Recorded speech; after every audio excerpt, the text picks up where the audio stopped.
जय माँ पीताम्बरा, जय श्री महाकाल। भक्तजनों, माँ भगवती सर्व संकट हारिणी है, सर्व बाधा मुक्तिदायिनी है। लेकिन माता रानी की भक्ति निष्कपट निश्चल भाव से ही आपको करनी चाहिए, तभी माँ की पूर्ण कृपा प्राप्त होती है। कुछ भक्त कहते हैं, मैया हम तो साधना कर रहे हैं, हम तो जप कर रहे हैं माता का, रोज सुबह शाम धूप दीप कर रहे हैं, किंतु पूर्ण कृपा क्यों प्राप्त नहीं हो रही है, मैं कष्ट की ओर क्यों बढ़ते जा रहा हूँ।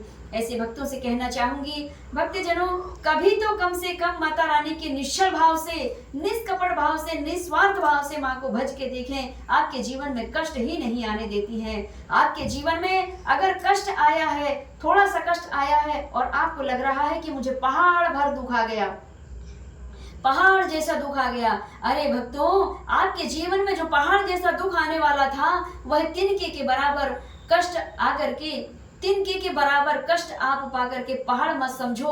ये भगवती की ही कृपा है कि बड़े पहाड़ जैसे दुख, मृत्यु तुल्य जैसे कष्ट जरा सा खरोंच लगने में कट जाता है। यह माता रानी की ही कृपा है। कुछ भक्त अपने गुरु से ही रूठ जाते हैं, आपके सानिध्य में हूँ, इसके बाद भी मुझे कष्ट क्यों आया।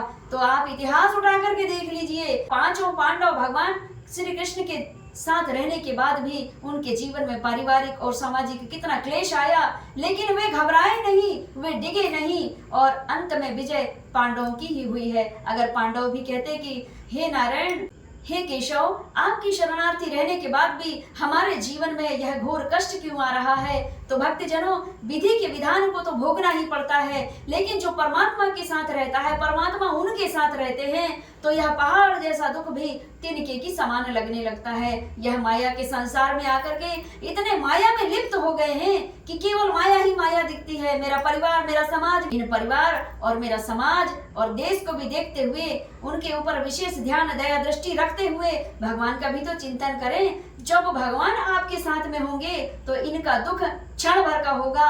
जो एक साल का दुख होगा, एक जन्म का दुख है, तो वह एक क्षण में ही परिवर्तित हो जाता है और आपका जीवन सार्थक हो जाता है, निहाल हो जाता है। कष्ट, जरा से कष्ट आने पर अपने गुरु से विमुख मत हो जाओ, अपने इष्ट से विमुख मत हो जाओ। आखिर आपका सहारा कौन बनेगा। गुरु तो निस्वार्थी होता है, निश्चली होता है, निष्कपट होता है।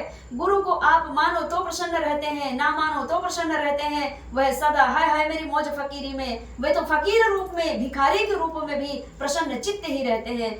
गुरु तो वो होता है जिसे न सम्मान का मोह है, न अपमान का भय है। वे सदा निरंतर अपनी भगवती की भक्ति में, महाकाल की भक्ति में मस्त रहते हैं और अपनी मस्ती में मस्त रह करके और परमात्मा को भी प्रसन्न चित्त करते हैं कि वाह, इसको इतना कष्ट देने के बाद भी यह भक्त मुझे देख करके प्रसन्न रहता है, तो इसके जीवन से, इसकी झोली से कष्ट में निकाल लूं और इसे सुखी प्रदान